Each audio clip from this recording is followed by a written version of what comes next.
Quran itu diturunkan itu sebagai hudan, sebagai petunjuk.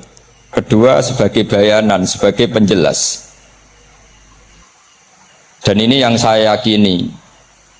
Kalau sebagai penjelas, Quran itu harus jelas sekali dan bisa menjelaskan. Dan Quran mensifati dirinya wal kitabil mubin, demi kitab yang memberi penjelasan. Sehingga dari sudut ini orang kafir pun mungkin memahami Quran. Dan menurut saya orang kafir pun bisa paham Quran. Kalau Ahok itu melintir Quran, tidak memahami Quran, paham? Senok harganya itu melintir Quran tapi tidak memahami Quran. Tapi bahwa Quran itu bisa difahami orang kafir itu ya. Logikanya gampang begini, kata Imam Syafi'i dalam kitab Ar-Risalah. Ketika Quran turun, itu pendengarnya itu udah ada yang Muslim, belum ada santri Kewagian, nggak ada santri Lirboyo, udah ada santri Sarang. Pendengarnya itu non Muslim. Nah ini sampai nangen-nangen. Ketika Quran turun tuh pendengarnya Muslim atau non Muslim? Non Muslim. Andai kan Quran itu turun tidak difahami orang kafir, maka lalu objeknya siapa? Sasarannya siapa? Nah sebab itu akan aneh kalau kita yang mondok, misalnya ngaji Edpon, ngaji Alfiyah, ngaji Ulumul Quran, apa saja. Kemudian Anda tidak paham Quran, padahal orang kafir saja bisa paham. Nah ini tantangan bagi kita. Sing kafir wis paham Quran, masa kita santri tidak paham Quran. Makanya begini, di antara awal-awal periode Makkiyah ada surat disebut Qul ya ayyuhal kafirun. Katakan Muhammad ya ayyuhal kafirun. Karena mukhotabnya atau lawan dialeknya Nabi adalah orang-orang apa? Kafir. Mereka paham ketika dijelaskan Quran, paham. Dan sebagian mereka menjadi mukmin karena paham. Itu termasuk isi makalah yang saya utarakan di sini. Mereka tanya, ya Muhammad, siflana rabbak amin dahabin amin nuhasin amin hajarin. Karena orang kafir jahiliyah itu punya tren yang namanya Tuhan itu fisik. Mereka punya Lata, punya Uzza, punya Hubal. Sehingga kalau Tuhan-Tuhan kita ini dari batu Muhammad, katanya Anda punya Tuhan yang berbeda. Lalu Tuhan Anda ini dari emas atau dari perak. Turunlah ayat Qul huwallahu ahad Allahus samad. Lagi-lagi mukhatabnya adalah orang kafir. Makanya ini juga akhirnya jadi ilmu madhab, ilmu tentang firqah-firqah dalam Islam. Bahwa kesalahan terbesar orang Khawarij sebagaimana yang dikutip Imam Bukhari. Nanti saya mencari di juz 4 atau di juz 3, pokoknya di bab Babu Qitalil Khawarij, karena Imam Bukhari punya adat diulang-ulang. Kata Ibnu Umar yang dikutip Imam Bukhari, innahum intolaku ila ayatin nazalat fil kufar faja'aluha alal mu'minin. Orang-orang Khawarij atau kalau sekarang orang-orang radikalisme itu meneliti Quran, kemudian ketika ada kriteria manusia-manusia tertentu itu dianggap itu kenanya orang Islam, korbannya orang Islam. Padahal awal mula ayat ini turun untuk orang kafir atau kritikan pada orang kafir. Ini cilaka betul. Karena logikanya seperti yang dikatakan Imam Syafi'i, ketika Quran turun, ini nggak ada orang Islam, yang ada orang kafir. Jika mukhatabnya adalah orang. Tapi ayat-ayat ini nanti dipakai Khawarij untuk mengcounter orang Islam. Sehingga mereka mudah mengkafirkan kita karena pakai ayat yang dari awal Allah mengkafirkan orang kafir, sekarang ayat itu dipakai mengkafirkan orang Islam. Ini saking gebleknya orang apa? Khawarij. Makanya kata kitab Fathul Bari yang menyarai Bukhari itu, yang mendorong orang Khawarij seperti itu adalah jahluhum bisyariah. Memang mereka benar-benar bodoh, benar-benar goblok. Misalnya kita kiai atau kita ma'arif atau kita santri atau kita orang soleh, kemudian kita tidak bisa melakukan apa yang kita katakan. Terus kita oke lah, kita kena kritik misalnya atakmurunan nasa bil birri apa? Watan sauna anfusakum wa antum taslunal kitab. Terus kita katanya bisa ngomong tapi tidak bisa melakukan, terus dikritik dengan ayat itu mestinya tidak tepat. Karena itu asbabun nuzulnya adalah orang-orang Yahudi karena tahu bahwa sifat Rasulullah itu ada di Taurat, mereka menyuruh keluarganya itu masuk Islam, tapi mereka sendiri tidak mau Islam. Kemudian turunlah ayat atakmurunan nasa bil birri wa tansawna anfusakum wa antum taslunal kitab. Afala ta'qilun. Sekarang perbandingannya begini. Misalnya ada orang Islam, taruh saja Zaid. Zaid itu maling. Ya maling, konsisten dia malingnya sampai tua. Terus menurut Anda Zaid yang muslim ini, muslim, Zaid itu muslim tapi maling. Jangan bilang maling tapi muslim, dia itu ya. Kemudian Zaid bilang ke anaknya, "Cung, kowe aja dadi maling, dadi santri sing soleh, sing maling bapak tok." Ndak. Ini menurut analisis usul fikih. Ngomongnya Zaid itu benar apa salah? Benar kan? Nasihatnya ya benar, ngomongnya juga. Kamu tidak bisa ngeritik Zaid. Kamu bisa ngomong tapi tidak bisa melakukan, tidak bisa. Fa innal amra bil ma'ruf wajib. Wal qawla bil ma'ruf ya wajib. Wal qawla bil haqqi ya wajib. Jadi itu hal yang berbeda. Misalnya fa innal amra bil ma'rufi wajibun, memerintahkan barang baik itu baik. Wa innal qawla bil haqqi ya wajib, mengatakan yang hak itu ya wajib. Berarti Zaid tetap kena khitab. Kamu harus nasihati anak secara benar. Kamu juga harus ngomong hukum secara benar. Lalu ketika Zaid ngomong hukum secara benar, cung ojo maling, maling itu dosa. Cung ojo nerusno profesine bapak maling, maling itu tidak benar. Dia berarti sudah melakukan dua kebenaran, yaitu ngomongnya benar, nasihatnya benar. Dia salah, perilakunya tetap maling. Tapi jangan karena dia maling lalu omongannya enggak salah juga, berarti salahnya malah tiga. Makanya ini pentingnya ngaji sama ulama, sama ahli usul fikih. Jadi tidak bisa dicampur adukkan. Zaid gagal dalam perilaku, tapi jangan gagal lagi di nasihat. Nanti kalau dia ada nasihati, maka anaknya terus maling, alasannya niru bapaknya. Karena bapaknya kalau mau nasihati nanti disemprit sama santri-santri. Pak, sampean ra oleh nasihati anak ora usah maling, sampean dhewe maling. Oh, enggak bisa cara usul fikih. Itu malah yudraku kulluh, la yudraku napa? Kulluh, atau bahasa populernya al-maisur la yasqutu bil ma'sur. Misalnya kita sebagai kiai hanya bisa takrib, hanya bisa jurumiyah. Apa yang muda Fathul Mu'in ya? Blet, maknanya blet. Kamu tidak boleh ngomong gini, Cong. Kowe sebagai muridku kudu nurut aku. Nak gurumu goblok tok takrib, kowe tok takrib wae. Gak oleh ngelangkai guru, gak sopan gitu misalnya. Gak boleh gitu. Tetap kita ngomong, Cong, kowe aja koyo aku. Kowe kudu alim Fathul Mu'in, alim Fathul Wahab. Memang tidak bisa protes. Pak guru sendiri tidak bisa. Kebenaran tetap sebagai kebenaran meskipun kita tidak kuat melakukan atau tidak bisa melakukan. Lagi-lagi ayat itu sebenarnya ada untuk kita, untuk orang Yahudi, atakmurunan nasa bil birri wa tansawna anfusakum wa antum taslunal kitab. Sebab itu istidlal dengan Quran itu memang resikonya tinggi kalau tidak bagi mutabakhir, karena ya itu tadi. Ini harus ada pengetahuan yang luas tentang asbabun nuzul, tentang kriteria. Nah, kalau terpaksa, saya katakan terpaksa, kalau terpaksa kita itibar itu boleh, tapi itu terpaksa. Bahwa Allah mengkritik orang yang bisa ngomong tapi tidak bisa melakukan. Tapi itu secara usul fikih itu runyam. Teori ini runyam sekali, fatal. Sama lihat tuh di kitab Bajuri atau di kitab-kitab fikih yang lain. Ketika Shahibil Burdah atau Shahibil Bur'ah itu yang Imam Busiri itu Muhammad bin Busiri. Ini salah nama tapi kadung populer. Jadi sebetulnya Imam Busiri itu Shahibil Bur'ah bukan Shahibil Burdah, tapi kadung terkenal Burdah, kita ikut-ikutan apa? Burdah. Imam Busiri itu ngeluh, saya ini orang yang banyak kesalahan. Di antara salah saya adalah saya bisa ngomong tapi tidak bisa melakukan. Yaitu saya ngomong misalnya orang supaya tahajud, saya tidak tahajud. Saya ngomong orang supaya sholat sunat, saya nggak pernah sholat sunat. Itu sarahnya itu yang menyarai itu kan Imam Bajuri itu yang sarah Burdah. Itu mengkritik begini. Kalau Anda ngendikan itu fi ma'radi dzammin nafsi, yaitu dalam konteks Anda mengkritik diri sendiri, oke.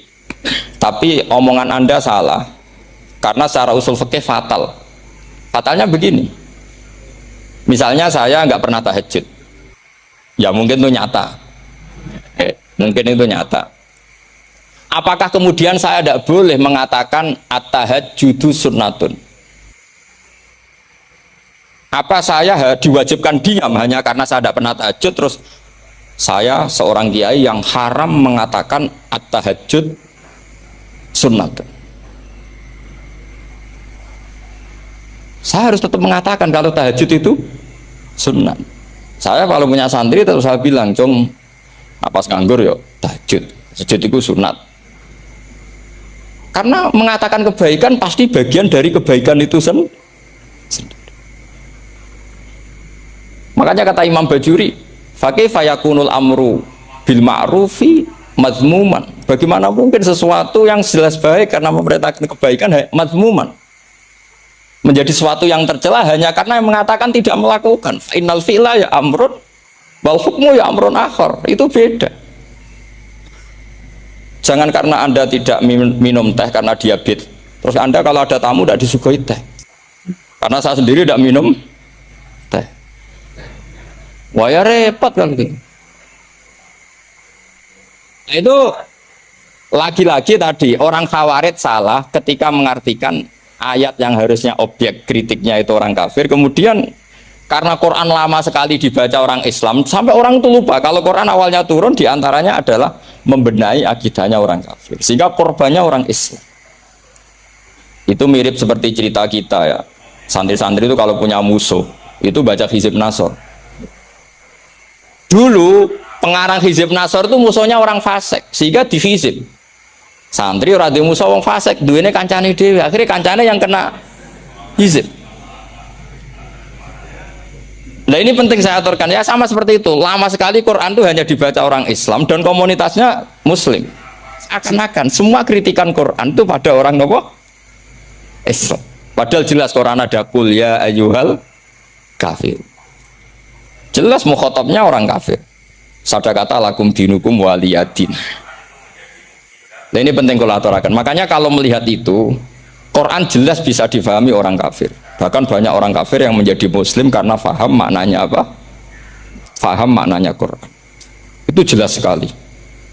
Itu masyhur sekali dialeknya Nabi dengan Walid bin Mughirah, dengan Utbah, dengan banyak sekali termasuk dengan Abu Jahal, dengan Abu Lahab.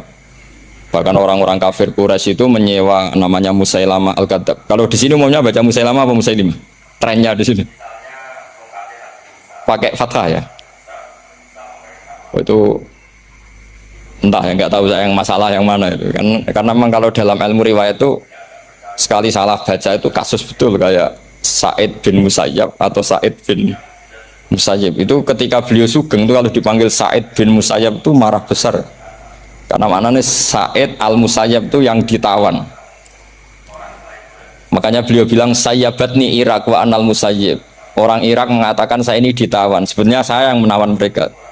Tapi al-masyhur itu dibaca Sa'id bin Musayyab. Padahal dia tidak mau dipanggil Sa'id bin Musayyab, Sa'id bin Musayyab. Karena nama ini penting. Pentingnya begini. Ini kata Rasulullah kalau sedang guyon, kata Nabi, "Mbok kamu itu sekali-kali mikir, kenapa saya ini diberi nama Allah Muhammad?" Ini hadis sahih di Bukhari, ada di Kitabul Adab. Al-Adab ini. Kenapa ya Rasulullah? Allah itu senang bingung wong kafir, kata Rasulullah. Karena Abu Jahal kalau manggil saya jadi bingung. Itu kalau orang Arab kan pasti tahu maknanya. Muhammad maknanya orang yang terpuji. Sehingga kalau Abu Lahab ngomong itu jadi paradok. Hei orang yang terpuji, kamu bohong. Kan jadi aneh. Ya Muhammad kadzabta. Hei Muhammad kamu bohong. Kalau diterjemahkan hei orang terpuji, kamu bohong. Itu akhirnya sahabat tertawa-tawa. Karena cek pinter deh pangeran milih nama kamu ya Rasulullah. Karena ini bingungkan musuh gitu. Makanya kalau kamu udah anak kiai, itu anak kamu panggil namakan saja Agus. Pasti satu pondok manggil Gusmu. itu aman itu. Oh itu boh yang nggak seneng tetap panggil Gus. Karena kalau untuk Gus putra kiai kan butuh di bapak kiai, kan bapak ayus kadung rakyat gitu kan. Itu ada triknya, yaitu anaknya dinamain. Nah, itu Rasulullah itu sudah dipilih sedemikian rupa oleh Allah, perilakunya benar, ahwalnya benar, sak namanya juga benar. Sehingga ketika Abu Jahal, Abu Lahab tahu bahwa nama Muhammad ini problem karena ini madah itu memuji. Sehingga mereka kalau mencari Muhammad tuh bilang, Ainal madmum, mana orang yang tercela. Terus orang-orang Quraisy gak paham, kamu nyari siapa? Akhirnya mereka bilang, ana atlubu Muhammad, dan saya cari Muhammad. Akhirnya bilang Muhammad lagi. Nah, itu. Nah, Quran juga main di ranah nama. Sehingga Abu Jahal itu namanya kan Abul Hakam. Orang Islam dari awal memanggil Abu Jahal. Karena kalau sampai kita manggil Abul Hakam, kita akan mengalami paradok, ya Abul Hakam, hei bapak dari semua kebijakan, kamu begini kan kacau. Makanya itu dari sini orang nggak boleh salah apa? Salah. Ini penting kalau aturakan karena kadang menganalisis Quran itu satu bilisanin Arabi mubin, kata Imam Syafi'i, wa innahu latanzilu rabbil alamin nazala bihir rohul amin ala qalbika litakuna minal mundzirin bilisanin Arabi mubin. Di antara, kata Imam Syafi'i ini, di antara aturan pokok memahami Quran adalah dia malian bil arabiyah, dia sangat-sangat menguasai bahasa Arab. Itu masyhur dalam dialek Imam Syafi'i. Saman kalau ngaji takrib atau Fathul Mu'in, syarat sahnya tayamum lil musafir itu apa? Tolabul ma', mencari apa? Sampai kalau di takrib dicontohkan, kalau di tempat atas nyari ke bawah, kalau ke bawah nyari. Imam Syafi'i ditanya, kaifa taqulu bi syartit tolab, bagaimana anda berpendapat bahwa tolabul ma' itu wajib menjadi sahnya tayamum? Imam Syafi'i faqara'a falam tajidu ma'an, kamu pergi kemudian falam tajidu ma'an, kamu tidak menemukan air. Terus Imam Syafi'i mengatakan la yuqalu liman lam yatlub lam yajid wa innama yuqalu lam ya'rif. Orang yang nggak pernah mencari itu tidak bisa dikatakan lam yajid, tidak menemukan. Kalau belum mencari namanya tidak tahu. Padahal Quran bilang kamu pergi kemudian kamu tidak menemukan air. Tidak menemukan itu berarti harus mencari dulu baru dikatakan lam yajid, tidak menemukan. Kalau tidak pernah mencari namanya tidak. Hanya gitu tok itu jadi ilmu bahwa tolak wajib karena Allah mengatakan falam tajidu ma la yuqalu liman lam yatlub lam yajid wa innama yuqalu lam ya'rif. Orang dikatakan tidak menemukan berarti setelah mencari kemudian kesimpulannya tidak menemukan. Kalau belum mencari namanya apa? Tidak tahu. Nah, dari sini Imam Syafi'i istidlal wajib tolabul, ini namanya malian bil arabiyah. Dia menguasai bahasa Arab. Begitu juga ulama-ulama sufi. Itu ada cerita Aba Yazid Al-Bustami, itu ada muridnya baca ayat wasiqal ladzina taqaw rabbahum ilal jannati zumar. Orang-orang takwa itu digiring menuju surga. Itu dia nangis. Muridnya kaget. Ini guru saya tidak benar, ini ada cerita surga tapi dia malah nangis karena ayatnya itu digiring. Terus kata Abu Yazid, mereka itu di mana saja? Masa ke surga butuh digiring? Ke surga itu kan nikmat, ngapain butuh digiring? Saya tidak mau, kata dia. Abu Yazid itu gak mau digiring ke surga, itu gak mau. Muridnya kan apa kaget, memangnya mau neraka kan gitu pikirannya itu. Ternyata beliau jawabnya sederhana, saya pas itu sudah dekat sama Allah sehingga tidak perlu digiring. Kemudian saya sudah panitia kiamat pas itu, jadi gak perlu digiring. Nah ini nanti penting jadi satu ulumul Quran. Saya di rumah itu istiqomah ngajar Qawaidul Asasiyahnya Said Muhammad yang dulu ditulis abahnya Zubdatul Itqan oleh Said Alawi. Kemudian Zubdatul Itqan itu tentu dari kitab Itqan. Terus Said Alawi dulu ngarang kitab Faidul Khobir, sarahnya Faidul Khobir sama Sayyid Muhsin Al-Musawab. Dulu dari Padang, tapi hidupnya di Mekah. Saya dulu talaki sama Mbah Mun. Itu ternyata ada ayatnya, innal muttaqina fi jannati wa nahar fi maq'adi sidqin 'inda malikim muqtadir.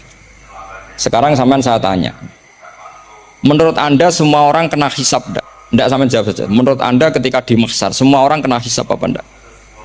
Pasti kita menjawab iya. Tapi kata Sayyid Muhammad itu keliru. Enggak kebayang orang seperti Nabi kena hisab. Pasti yang kena hisab itu orang-orang yang enggak jelas. Nah, misalnya Nabi jelas baiknya, harusnya ya langsung enggak kena hisab. Karena enggak mungkin seorang saksi kok diaudit, enggak mungkin. Lo saksi itu di pengadilan kan nggak tersangka, nggak terdakwa, dia tidak boleh diintervensi oleh hakim. Nah, Rasulullah ketika kiamat, ketika fil mahsyar, fi faslil qada itu jelas. Fa kaifa idza ji'na min kulli ummatin bisyahidi wa ji'na bika ala haula'i syahida. Rasulullah sudah dekat Allah pas mahsyar itu ada Allah, ada Rasulullah, ada Jibril. Kemudian Nabi itu mengidentifikasi. Ditanya sama Allah, bener mat ini umatmu? Ya, niki umatmu ya. Kalau yang nggak jelas ya Nabi lama jawabnya. Makanya kamu jangan jadi orang nggak jelas. Kalau itu nggak jelas itu Nabi lama sekali jawab. Nah, artinya begini, yang kena hisab itu meskipun kata Said Muhammad, meskipun Dhahirul Quran itu menetapkan asbata umumal hisab, tapi zahirnya Quran yang sama juga menafikan hisab. Itu karena nggak mungkin, nggak kebayang kita malaikat berani menghisab afdalul khalqi. Sama bisa bayangkan malaikat mengaudit Rasulullah SAW. Ahabbal khalqi ilallah. Pencil kok mencet ya. Wong jajar Allah kabeh dini kan audit sudah indah. Fa kaifa idza ji'na min kulli ummatin bisyahidi wa ji'na bika ala haula'i syahid. Lalu mungkar nakir juga sama. Sampai bisa bayangkan mungkar nakir tanya Nabi Muhammad. Tesnya susah. Karena kalau Rasulullah terus ditanya, waman Nabi juga. Wah, itu kan bisa kiamat itu.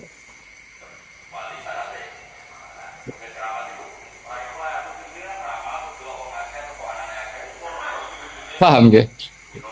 Makanya kata Sayyid Muhammad, ini kan teman-teman tanya, biar caranya alim tafsir saja, sarannya satu hafal Quran, dua hafal Sahih Muslim, tiga semua orang sudah mati, tinggal kamu yang alim.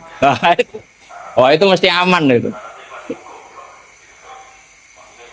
Nah kalau sampean tanya saya, apa buktinya Gus kalau orang tertentu tidak kena hisab? Ya buktinya tadi misalnya innalladzina qalu rabbuna Allahu tsummas taqamu tatanazzalu alaihimul malaikatu alla takhafu wala tahzanu wa absyiru. Mungkar nakir adalah malaikat penakut membawa ketakutan. Sementara para wali ini jelas malaikat kena konstitusi, malaikat harus mengatakan ke para wali alla takhafu wala tahzanu. Padahal Nabi tentu sayyidul au. Para wali saja malaikat kena aturan kamu harus bilang alla takhafu wala tahzanu wa absyiru. Hei para wali, kamu jangan susah, jangan gentar, kamu harus gembira. Kamu bisa bayangkan misalnya mungkar nakir bawa godok atau orang kalau dipukul ajul walang-walang. Kemudian kamu bayangkan Abdul Qadir ngalami itu, Abdul Hasan Asadali ngalami itu, Abu Yazid Al-Bustami. Kalau itu ngalami gitu semua, ngapain kita jadi? Kan sama nasibnya dengan kita. Nah, Zahirul Quran mengatakan asbatal hisab. Tapi Zahirul Quran di ayat yang lain lam yusbit al hisab. Makanya tadi umumul Quran juga ditaksis dengan muqayyid. Yang mutlak ditaksis dengan yang muqayyad. Yang mujmal ya sama seperti itu, aturannya seperti itu, ditafsir sama yang mufassal. Sama orang kafir yang jelas, sampean bisa bayangkan malaikat ngaudit Fir'aun. Cek kurang penggawean nih. Jelas eleke kok di audit. Misalnya Abu Lahab di audit, oh malaikatnya celaka mencet. Berarti dia agak percaya sama pernyataan Tuhan tabat yada Abi Lahab. Malaikat kok ngaudit Abu Lahab. Mungkin Gusti kula ceke. Nak menawi wonten api. Lho ki ora tau ngaji Quran tapi wong ayate tabat yada kok cek di cek. Nah, yang seperti ini masuknya kategori ulaikal ladzina satruse mereka yang kafir bi ayati rabbihim wa liqaihi fahabitos maluhum fala nuqimu lahum yaumal qiyamati Mas, jadi ada orang-orang kafir yang jelas kena aturan fala nuqimu lahum yaumal qiyamati. Pas yang jelas kafirnya ya gak kena hisab, yang jelas nabinya, jelas wasinya juga gak kena hisab. Yang kena kita di tengah-tengah. Tapi ilmu itu ikut mainstream karena semua orang bilang ada hisab ya kita ikut-ikutan bilang, ya sudah gitu saja. Tapi kalau aslinya rapati percaya. Umumnya uang karena mati ditalkin ya kita melok-melokan nalkin. Tapi kalau kadang ya gak kebayang. Iya nak wali-wali ditalkin. Makanya ada di dunia wali itu ada cerita Rabi'ah Adawiyah itu termasuk keramat beliau itu. Kali Imam Sibawi kan dalam cerita wali kan ditanya marbuka ngapunten niku man mausul napa istifham. Wah itu malaikatnya ndak pernah khataman alfiyah kan repot. Kalau Rabi'ah Adawiyah lebih parah lagi itu beliau tuh nangis sekeras-kerasnya. Nangis terisak-isak dia tersiksa. Ya Allah, engkau itu zat yang paling saya kenali dan harusnya semua makhluk itu kenal engkau. Tapi ini hamba engkau tanya engkau itu siapa? Itu kan ini orang aneh kata gitu. Karena Allah itu adharud dzahir kata sampai Imam Sibawi silakan a'raful ma. Jadi wong ora ora wis geblek tenan dari Imam Sibawi. Imam Sibawi kan atas nama dia pakar nahwu pertama mengatakan domir paling makrifat di antara 6 isim makrifat paling makrifat itu domir. Tapi meskipun gitu a'raful ma'arif Allah. Yang paling makrifat dari sekian isim makrifat itu Allah. Artinya satu nama yang orang harus kenal semua. Makanya di antara keramat beliau ketika ditanya wong ora tahu ngaji fikih men ngaji nahwu. Enggak tahu dia ngaji carane sesuci, carane iddah atau enggak tahu ngaji nahwu. Terus dia tanya bima fa'ala rabbuka. Lalu Allah memperlakukan kamu gimana? Terus kata Imam Sibawi, ghafaroli, Allah mengampuni saya karena saya orang yang mengatakan Allahu a'raful. Ini penting kalau aturakan. Jadi makanya kalau sampean tanya caranya ilmu alim gimana? Ya satu tadi, kalau sampean masih banyak orang hidup, syaratnya kamu harus hafal Quran, hafal hadis, hafal sekian ribu hadis, hafal sekian ulumul Quran. Itu kalau masih banyak orang hidup. Kalau sudah kamu sendiri hidup ya sudah, pokoknya isokulhu ya salim sendiri kan nggak ada saingannya. Kata Said Muhammad, beliau mengatakan kita meyakini umumal hisab ya berdasar dhahiril Quran, kita menafikan umumal hisab bahwa hisab hanya yahtassul liqaumin duna qaumin juga berdasar dhahiril Quran. Kita percaya semua mayat ditanya mungkar nangkir ya berdasar dhahiril ahadis. Kita tidak mengumumkan teks ini juga berdasar dhahiril hadis.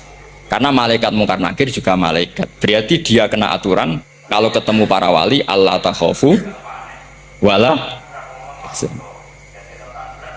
Paham sih kalau maksud? Ini penting kalau aturakan. Jadi makanya aspek sampean bisa memulai kalau ingin jadi orang alim tafsir bisa mulai dari yang mudah saja, yang fikih saja. Makanya kata Imam Ghazali, kenapa Mu'tazilah jadi segoblok itu? Karena dia tertipu oleh umumatul Quran, oleh tek-tek umum. Dia tidak tahu mukhassisnya. Padahal setiap ayat umum itu pasti ada mukhassis. Misalnya begini ya, kalau kamu maknanya fikih saja, contoh yang paling mudah familiar itu fikih ya. Misalnya kita ngaji Quran, talaqatu yatarabbasna bi anfusihinna salasata quru. Kalau orang dicerai, itu iddahnya itu 3 kali masa nopo suci. Apakah aturan iddah seperti ini hal hadhil iddah amatun likulli mutallaqatin am li mutallaqatin makhsusah? Apa ini semua mutallaqah iddahnya pasti salah satu quru apa orang tertentu? Ya enggak, asal dia mutallaqah pasti iddahnya salah satu quru. Anda goblok, Anda salah besar. Kalau misalnya yang dicerai adalah orang hamil, iddahnya apa? Salah satu quru apa watil hamli? Watil hamli. Kita butuh ayat lain, wa ulatul ahmali ajaluhunna ayyadun hamlah. Sama seperti kita ngaji walladzina tawaffawna minkum wa yadharuna azwaja yatarabbasna bi anfusina arba'ata asyhurin wa asyra. Asal wanita ditinggal mati suaminya, maka iddahnya 4 bulan 10. Apa semuanya demikian? Enggak. Misalnya orang hamil iddahnya biwatil. Ini kalau Anda tertipu umumatil Quran berarti Anda sama dengan menghukumi orang ditolak semua iddahnya salah satu. Sama misalnya orang sekarang dalil-dalil wa may yatawallahum minkum fa innahu minhum. Kalau berkawan orang kafir, maka dia menjadi kafir. Itu kan fatal. Semua nabi ya berkawan orang kafir. Karena dakwahnya memang sama orang kafir. Lo coba, andai kan sampean hafal Quran, itu sama teori itu tuh mungkin menyedihkan. Coba istilahnya Quran, wazkur akhoat, wa ila adin akhawum huda, wa ila samuda akhawum. Terus semua umatnya yang kafir disebut akhawum. Akhaw itu artinya apa? Saudara. Mereka yang berkawan sama orang kafir. Makanya butuh analisis fikih untuk maknani wa may yatawallahu minkum fa innahu. Setelah dianalisis fikih, ternyata semua nabi diistilahkan wa ila madyan akhahum syuaiba, wa ila adin akhahum huda. Akhaw itu artinya apa? Saudara. Kalau sama tanya, lalu logikanya gimana? Kata kitab-kitab kan wa in kana dasarin fajanibhu suratan. Kalau ada teman buruk, jauhi. Kalau teman baik, temani. Kalau cara usul fikih gampang, kancanan maling dosa, wong kok kancane maling. Tapi nak dakwai maling, apik kan? Aku orang ngancani kok dakwai dandani, selesai kan? Ngancani maling elek, nak dakwai maling. Demenan berodo elek, nak didik apik kan, itu seperti itu. Nah, ini penting kalau aturakan. Nah di sini ini makanya NU itu punya sejarahnya wali-wali yang jadab, yang coro zahir itu kancanan nung fasek-fasek. Orang syariat bingung, ini wali kok berteman orang fasek. Ya kalau kamu bahasakan teman ya masalah, kalau kamu bahasakan ini binaan. Enggak, sama jawab saja, kalau dibahasakan teman masalah enggak masalah kan, tapi kalau dibahasakan itu binaan, selesai kan? Sama, Nabi berkawan orang kafir itu enggak karena berkawan, itu binaan Nabi. Memang Nabi itu jadi Nabi, objeknya adalah mengislamkan orang. Ya berlama-lama Nabi dialek dengan mereka, muasarah sama mereka. Bahkan Nabi diharuskan bersikap baik sama mereka. Itu yang disebut fabima rahmatim minallahi lintalahum walaupun tafadzur ghalidhal qalbi lan faddu minhu. Tapi sekarang itu orang sudah tidak pakai ilmu. Orang-orang radikalisme itu nggak pakai usul fikih. Pokoknya kalau ada ayat terjemahnya gini ya sudah itu jadi madhab. Akhirnya kecelakaan seperti ini. Pokoknya kalau ada ayat faktulul musyrikina haitsu wajadtumuhum wa khudhuhum wahsuruhum wa'udu lahum kullah. Sudah apalnya ayat itu saja. Dia tidak mau ngapalkan misalnya qatilul ladzina yuqatilunakum. Ada ayat lagi wa akhrijuhum yamin haitsu akhraju.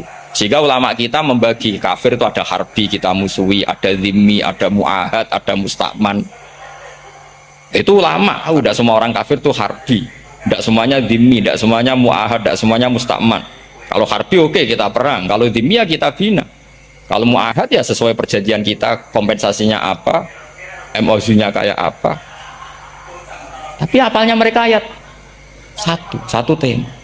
Nah celakanya kita yang ngaji di pondok-pondok yang katanya spesialis ingin alim tafsir, apalnya ya satu ayat juga. Wah itu kan satu ayat versus satu ayat. Itu ngeri. Makanya kalau sama tanya saya ini katanya di acara ini sama tanya gimana caranya jadi ahli tafsir, saya jawab gampang. Caranya itu apal Quran, apal hadis, terus apal ulumul Quran. Ya misalnya Nadoman ya Faidul Khobir lah. Kalau kitab Nasar ya minimal itu setengah lanya itkon lah. Kalau nggak lanya amat ya agak lanya. Karena kitab tafsir itu gampang. Teorinya itu mudah sekali. Misalnya al-ibratu bi umumil lafzi la bi khususis sebab. Itu sama dengan kayak kaidah fikih. Karena kalau kaidah fikih itu saya itu pernah dibisui kiai itu. Ini kisah nyata, dibisui kiai itu pas basul masail. Dulu saya itu masih sering mau basul masail. Ini mau pensiun buatan niku. Dulu saya dengan Gus Zofur putrane Bamun itu sering makili Pondok Anwar basul masail fikih. Tapi tidak tahu ceritanya Gus Zofur jadi dokter tafsir, saya juga kok tahu-tahu menekuni tafsir. Lama-lama orang itu lupa status saya yang fakih ya. Makanya saya itu ya kadang eman gitu karena ini status penting juga. Tapi status fikih itu kadang memang menyesatkan. Karena begini, itu dulu pernah ada basul masail itu begini. Ini kisah nyata ini. Ada desainer baju putri untuk putri anak putri. Kemudian desainer itu menciptakan satu celana pendek atau celana seperempat. Dengan desain ini pasti kalau dipakai itu auratnya itu kelihatan. Bagaimana hukumnya desainer ini? Apa termasuk ro'a as-sayyi'ata?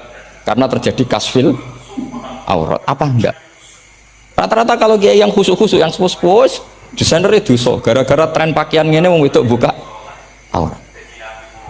Tapi kiai-kiai alim yang muda-muda, entah saking belingnya, entah saking pinternya, tidak tahu.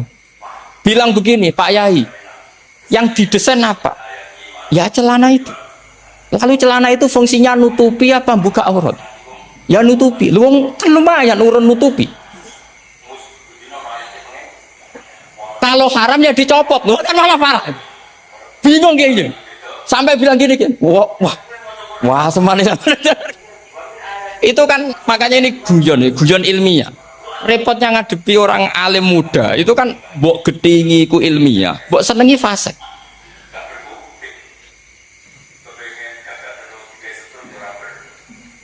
Ketika kiai yang khusyuk tadi tak cana, kalau desainer katok seperapat, paham gitu? Yo coba yang celana dalam terlalu vulgar itu, paham gitu? Nggak rok saja lah, rok mini misalnya, rok selutut. Saman jangan ngeres ya, yang rok selutut misalnya. Rok selutut itu desainernya kena hukum haram enggak? Saman jawab tuh. Oh haram jadi kiai sepuh karena dengan desain itu misalnya lututnya kelihatan. Tapi pertanyaannya kiai muda saya masih ingat betul, saya tanya. Lalu fungsi pakaian itu apa Pak Yai? Fungsi itu kan tetap nutupi sebagian awal. Kalau Anda haramkan, barang hilangkan. Nah, itu. Sampai kiai itu setelah acara itu manggil saya. Gus, kalau ngakoni jenengan alim tapi kiai podo repoti. Podo repoti. Nak dalam itu kan terus itu ada perumusan di redaksi keputusan yang dijual itu yang masail fikihnya kan terus diputuskan dibukukan. Kalau redaksinya halal terus nanti orang pakai rok semua. Dan saya balik bantah. Kalau redaksinya haram orang nggak pakai rok. Akhirnya itu apa? Kebijakannya lucu. Buak we Gus, pertanyaan itu buak sak jawabannya oke. Jadi kita debat tidak jadi. Ini cerita ilmiah. Makanya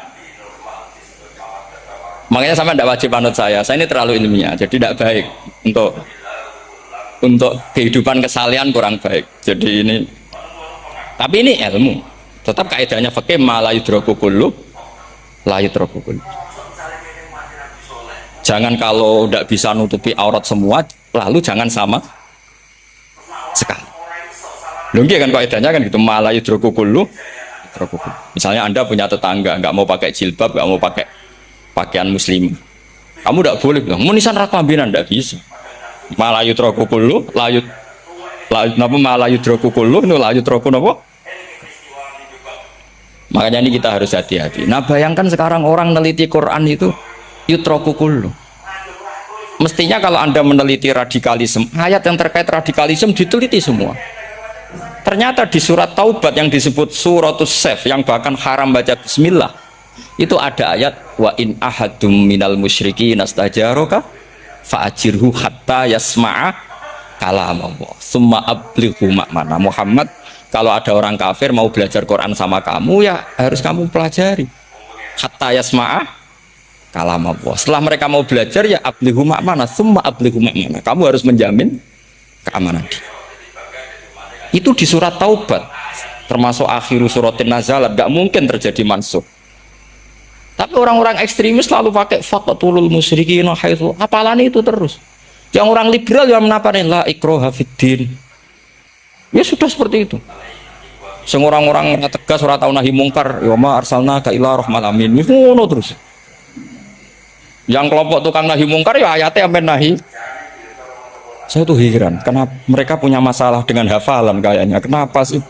Hafalannya kok pedot itu. Kita yang hafal semua bingung. Jadi akhirnya kita yang pinter anut sing goblok karena saya tuh pernah loh debat sama orang salah, debat gitu. Setelah saya mengutarakan sekian hadis, ada tuh Pak hadis tuh. Harusnya kamu ngaji saya, ada debat-debat tuh yang level. Kalau nggak level tuh nggak boleh kata gitu. Mau itu kan ngeri. Makanya ini penting ya, kalau sampean tanya ingin jadi alim tafsir ya harus hafal Quran semua. Nah, kalau tidak mungkin yang nunggu orang semua mati baru Anda jadi ahli tafsir. Karena tidak ada musuhnya. Tapi saya pastikan orang bisa memahami Quran, yaitu tadi hatta yasma'ah kalam Allah. Sayyidina Umar itu masuk Islam itu gara-gara dengar adiknya baca Toha. Ma anzalna alikal Qur'ana litashqa illa tadhkiratal liman yakhsha tanzilam mimman khalaqal arda was samawati ula ar-rahmanu alal arsis tawa. Itu dia ma huwa bikalamil basar. Tidak mungkin seperti ini karangan manusia, itu tidak mungkin. Akhirnya dia Islam. Banyak orang Islam karena diperdengarkan Quran, karena memang notnya sudah unik, makna kualitasnya juga sudah unik, semuanya itu unik, indah. Sampai sekarang pun orang kafir itu orang paling tahu Quran. Makanya Allah mensifati orang kafir itu hasadam min indi anfusihim min ba'di ma tabayyana lahumul haq. Sekarang sama saya tanya, orang sing tabayyana lahumul haq itu orang paham apa orang tidak paham?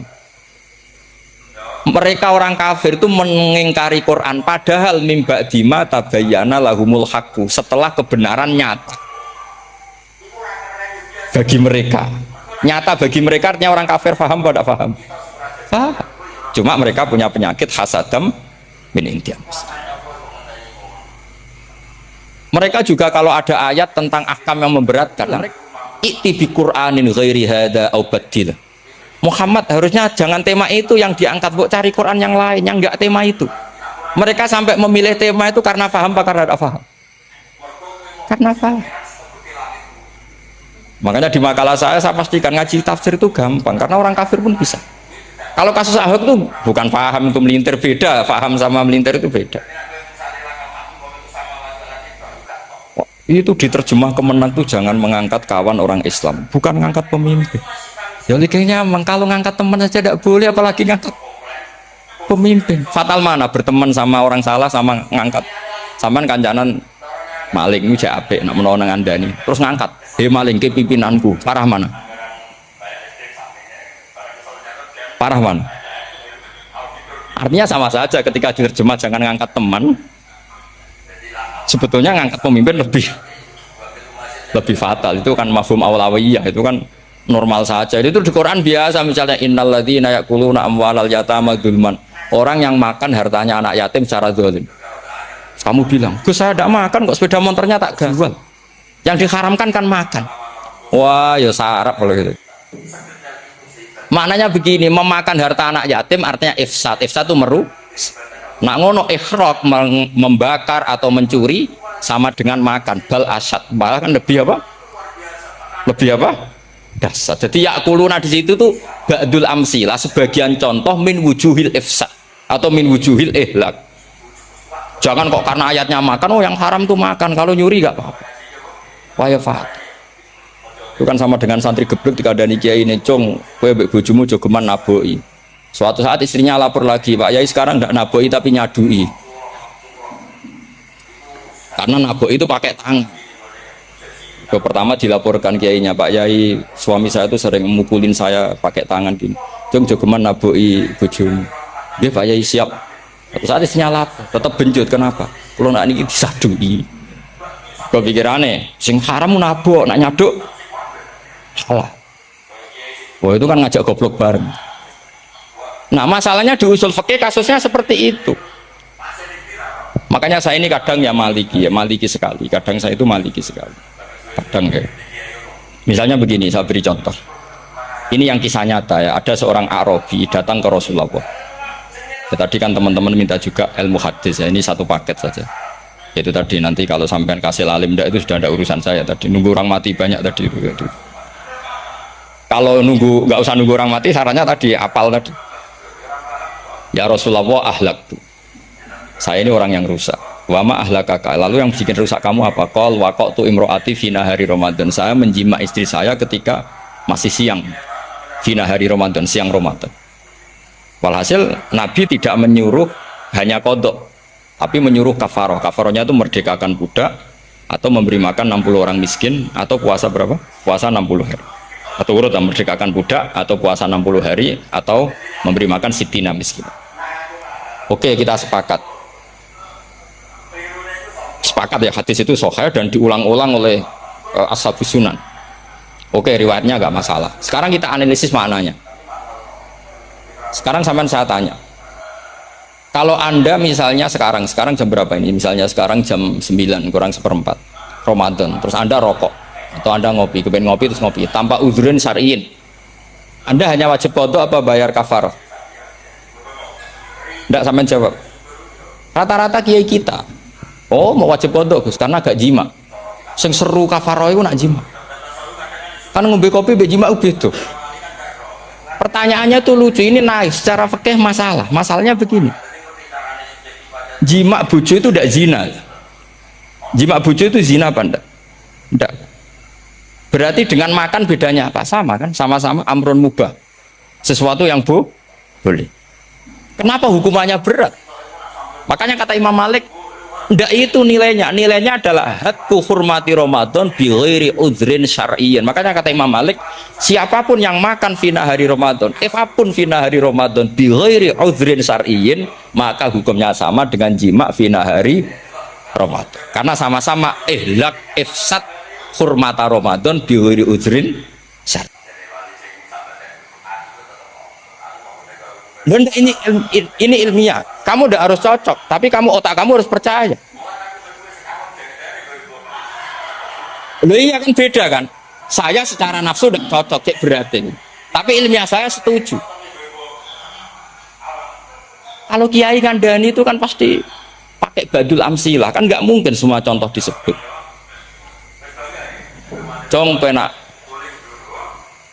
melaku-melaku jago mandul wong wedok iku mari setan. Mboten delok Mbah, nyekel lho malah parah to. Tidak bisa. Makanya ini masalahnya lafat. Ini kembali ke Imam Syafi'i bilisanin Arabiyyim. Ketika seorang kiai bilang cung jogeman delok cawe itu adalah mengungkapkan al-muharramat. Bukan mentaksis yang haram itu hanya Saya ulang lagi ya, ketika seorang kiai bilang cung jogeman delok wedok sing haram, itu semangatnya adalah melawan keharaman, bukan mentaksis yang haram hanya delok. Itu di Quran normal semua, di semua lugat ya biasa. Itu kan sama, misalnya seorang bang ngasih uang cucunya, cung pakai duit 100.000, cung gue tuku es, terus kue mendingin, nak ragu tuku es haram iki kan ngongkone tuku es. Lah kepen putumu mati kan nyeben 100.000 gue tuku es. Ya mulai dulu istilahnya nambahnya ke ibu tuh cung 100.000 gue tuku es. Cara wong kuno. Maksudnya gue pokoknya umumnya cak cilik senane es cuma nyebut. Ya sudah seperti itu. Sama seperti Quran menghentikan begini. Ini memang salate yang fikih dulu yang pokok-pokok. Di antara yang nggak boleh dikawin adalah wa antasma'u bainal ukhtaini illa ma qad salah. Kamu tidak boleh menikahi Sri dan Zainab, kakak beradik. Sudah sepakat nggih? Fi nikahin wahid nggak boleh al jam'u bainal ukhtain. Jadi mbaknya kamu kawin, adiknya kamu kawin fi nikahin wahid. Tapi nak ngeduni boleh, berarti kan dengan waktu yang berbeda. Quran hanya menyebut itu. Kemudian Rasulullah zaman Sugeng itu hanya nambahi wala binal mar'ati wa ammatiha wala binal mar'ati wa kholatiha, juga gak boleh menikahi ponaan plus buliknya, baik bulik dari bapak yaitu ammah maupun bulik dari ibu disebut apa? Kholah. Kemudian ulama fikih merasa ada yang kurang, ditambahi lagi dua perempuan yang andekan yang satu itu lelaki kok haram nikah, berarti haram jam'u fi nikahin wahid. Misalnya cucu rabibahnya boleh enggak? Enggak boleh kan? Berarti kalau sampai ngumpulkan cucu dan mbahnya fi nikahin wahid juga enggak. Ya. Tapi orang yang waras itu tidak akan nyalahkan Quran ketika tidak lengkap. Wa antasma'u bainal ukhtain ila ma qad sal, ini tidak lengkap. Yang haram kan tidak hanya jam'u bainal ukhtain, termasuk ngumpulkan cucu dan mbahnya. Karena Quran nggak mau dengan logika tidak waras itu tidak mau. Taruh saja orang itu rata-rata umur 70 tahun. Cucunya umur 17 tahun. Kebayang nggak kamu nikahi sehingga adik kan boleh bareng, pasti kamu milih bareng. Makanya Quran hanya bakas wa antas mau final ukhten, karena yang mungkin masih menggugah selera itu dua. Tapi kalau cucu sama mbahnya itu, kalau ada yang masih selera kan ya sarap itu. Tapi fikih sebagai kaidah tetap menerangkan termasuk yang haram jam'u adalah bainal mar'ati wajad dadi. Paham juga maksud? Artinya ketika menyebut itu tidak jaminan merangkum semua hukum. Tapi ba'dul amsila. Fa'innal akila yaktafiya bi isyaratil ba'di. Karena orang kalau punya akal diisyaroi sebagian sudah. Ini penting kalau aturakan. Jadi ini penting. Nah bayangkan sekarang banyak gerakan-gerakan ahli Quran katanya tapi nggak memahami ilmu usul fikih. Qur'ane ra ono ya wis. Nang Quran ra ono cerita harame asu, nak ngono asu ya halal. Ora ono Qur'ane. Sing ra ono iku tekem ora Qur'ane kok aneh-aneh.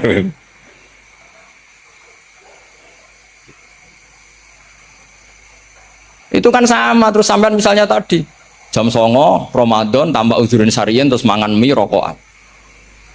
Itu kan melecehkan Ramadan biwiri uzurin syariyin. Karena melecehkan hurmata Ramadan kena sanksi separah itu. Jangan kamu terus bilang, tapi Nabi hanya bilang masalah jima fi nahar Ramadan.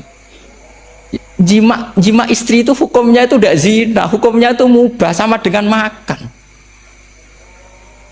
Ini cara madzhab Maliki. Kita alhamdulillah madzhab Syafi'i. Ya, itu masalahnya. Berhubung itu menguntungkan sami'na wa ata'na.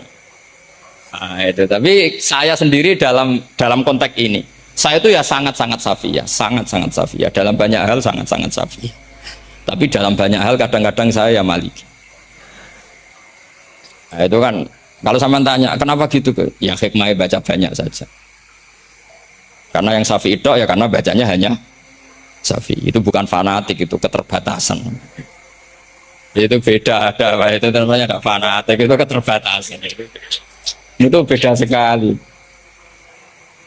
Jadi kita harus ngaji yang banyak. Saya termasuk utang ya sama Imam Syafi'i itu baca kitab Ar-Risalah. Itu kitab yang kadang satu ulama baca sampai 500 kali. Yaitu Imam Syafi'i itu dalam kitab Risalah itu begini, ini termasuk ulumul Quran yang paling penting. Muqaddimahnya begini. Wan nasu sinfani min awalil amri. Wan nasu sinfani. Ketika Rasulullah datang membawa Quran itu manusia hanya ada dua. Al kuffar sing dari jenis ahli kitab dan kuffar dari jenis yang tidak ahli. Bahkan tidak ada orang Islam zaman itu. Pertama Nabi jadi Nabi itu adakah pendengar yang Muslim? Kan tidak ada. Semuanya ahli kitab. Makanya susah kalau Quran kamu analisis korbannya orang Islam tuh, kata Ibnu Umar tuh lucu. Dulu tuh mukhotobnya tuh orang kafir, jelas kuliah ayuhal kafir. Ya ayuhan nasu ubudu rabbakum alladzi khalaqakum. Jelas orang kafir. Karena orang Islam nggak mungkin dikhatabi ubudu rabbakum. Makanya Imam Suyuti kalau nafsir itu ngeper ubudu rabbakum wahiduhu. Tapi kalau mukhotobnya orang Islam dawimu alal ibadah atau dawimu alat tauhid. Karena dia tahu kalau mukhatabnya orang kafir ubudu ya masih wahidu. Kalau sudah Islam kok dikhitabi ubudu mudawamah alal ibadah. Itu saking alimnya Imam Suyuti. Ini saya teruskan. Kalau mukhatabnya itu orang kafir ahli kitab, itu kemungkinannya ya dua cara mereaksi Quran. Yaitu disebut lam yakunil ladzina kafaru min ahlil kitabi wal musyrikina munfakina hatta. Jadi lam yakunil ladzina kafaru, jelas kafaru itu umum. Kemudian ditafsir kafaru itu ada yang min ahlil kitabi, berarti kafaru yang jenis Yahudi Nasrani. Ada kafaru yang min ahlil kitabi wal musyrikin, kafaru yang jenis musyrikin, yaitu kafir Mekah. Karena cara kaidah nahwu al atfu yaqtadi taghayyur, kalau ada ataf pasti konteksnya beda. Jaa Zaidun wa Amrun, berarti Zaid ada Amar, Amar ya ada Bakar. Karena Jaa Zaidun wa Amrun wa Bakrun, pasti orang ini berbeda. Tidak boleh orang yang sama kamu pakai ataf. Ini sudah clear ya ini ya. Kemudian cara pandang mereka ya beda. Ketika Rasulullah mengajak tauhid, itu ahli kitab tidak masalah. Memang harusnya Tuhan itu satu. Tidak masalah bagi ahli kitab. Problem bagi ahli kitab adalah Muhammad itu nabi. Itu kita nggak suka. Kalau Tuhan satu oke, tapi kalau Muhammad nabi tidak oke. Kita bisa jadi nabi, kata mereka, karena mereka merasa nasabnya sampai Ibrahim. Sementara zaman itu mereka sanksi Muhammad itu nasabe kondi, gak jelas. Ini penting kalau aturakan. Sehingga dalam konteks ini Allah menjawab ahli kitab dulu. Ini itu disebut Muhammad itu nasabe jelas.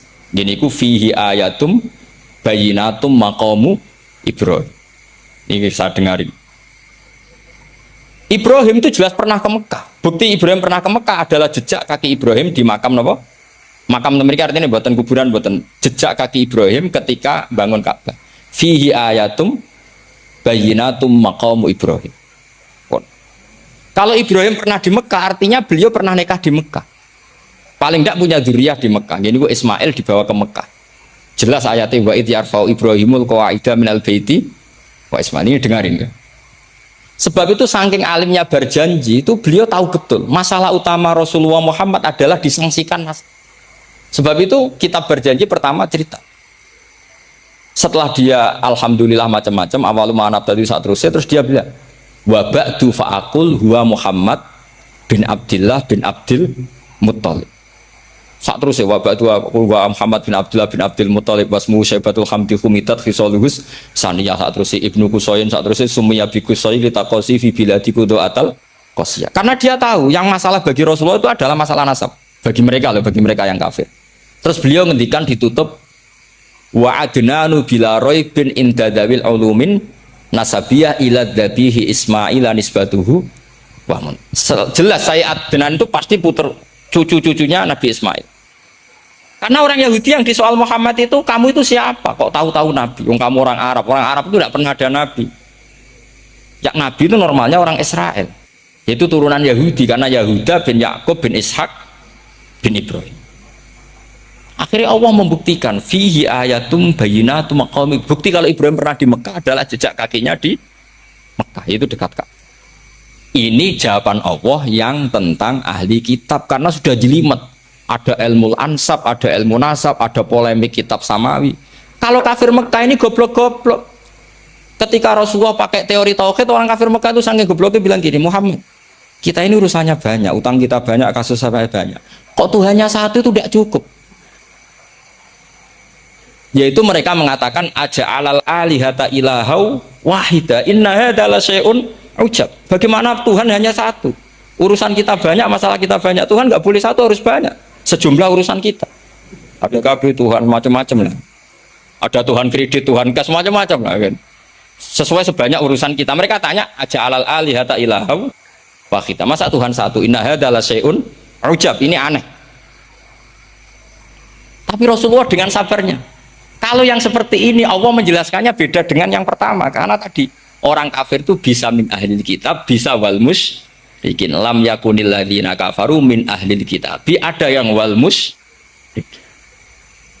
Semuanya ini tidak pernah munfakina hatta ta'tiyahumul bayyinah. Mereka tidak pernah tercerabut dari pikiran mereka, dari mainstream mereka sampai ada bayyinah. Bayyinah itu kejelasan kebenaran atau benar yang begitu jelas. Itu siapa? Rasulun minallah yatslu suhufam mutahhar. Akhirnya Nabi sabar. Saking sabarnya Nabi itu ngomong gini, ya di khalayak umum, mukhatamnya ya kafir semua. Hei saudara-saudara kami suku Quraisy, kita ini sebangsa. Nabi tanya, Muhammad, ajaran kami itu benar karena kami itu orang yang kita percaya. Tapi kali ini Anda aneh karena ngajak satu Tuhan.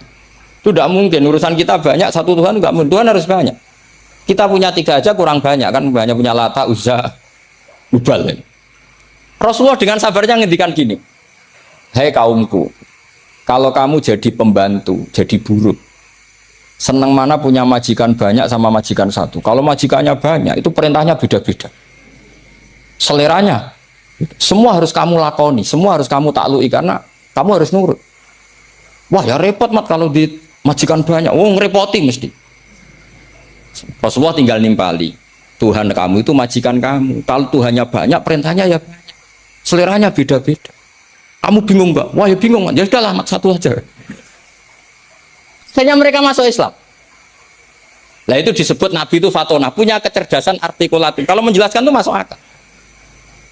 Nah itu disebut dorobawahu matalar rojulan fihi syuraka'u mutasyakisuna wa rojulan salamal lirojul hal yastiawiyani masalah alhamdulillah.